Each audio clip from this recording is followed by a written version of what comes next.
जादुई बाल दान। गंगा नाम की एक छोटी सी लड़की थी जो पहाड़ों के बीच बसे एक छोटे से गांव में रहती थी।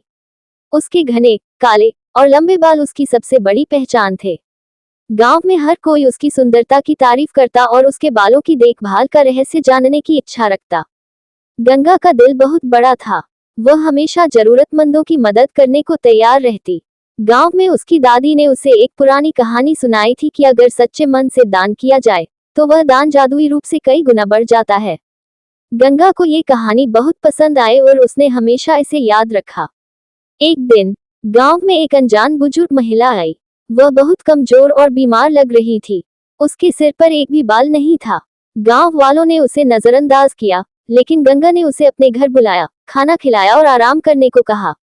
बातचीत के दौरान गंगा को पता चला कि वह महिला एक भटकी हुई जादूगरनी थी, जिसकी शक्तियां कमजोर हो गई थी क्योंकि उसने वर्षों से कुछ भी किसी को नहीं दिया था।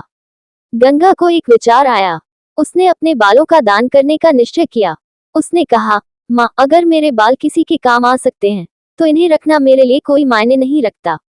ये कहते हुए उसने अपनी लंबी चोटियां काटकर उस महिला को दे दी। जैसे ही गंगा ने ये किया, कुछ चमत्कारी हुआ। वह महिला चमक उठी और उसकी शक्तियां लौट आईं। उसने गंगा को आशीर्वाद दिया और कहा, तूने जो त्याग किया है वह अमूल्य है। मैं तुझे एक उपहार देती हूँ। ये कहकर उसने गंगा को एक सुंदर, सुनहरी कंघी दी और कहा, जब भी तू इस कंघी से अपने बाल संवारेगी, वे पहले से भी अधिक सुंदर और लंबे हो जाएंगे।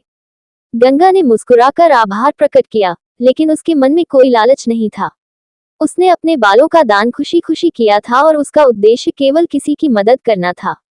इसके बाद गांव में कई और लोगों ने गंगा से प्रेरित होकर दूसरों की मदद करनी शुरू कर दी। धीरे धीरे गांव समृद्ध और खुशहाल हो गया। गंगा की अच्छाई और त्याग की कहानी दूर दूर तक फैल गई और उसका नाम हमेशा के लिए अमर हो गया। सीख: सच्चे मन से किया गया दान कभी व्यर्थ नहीं जाता, बल्कि कई गुना बढ़कर वापस आता है। ये कहानी दिखाती है कि सच्चे मन से किया गया दान जादुई रूप से बढ़कर लौटता है। क्या आपको ये कहानी पसंद आई या इसमें कुछ और जोड़ना चाहेंगे?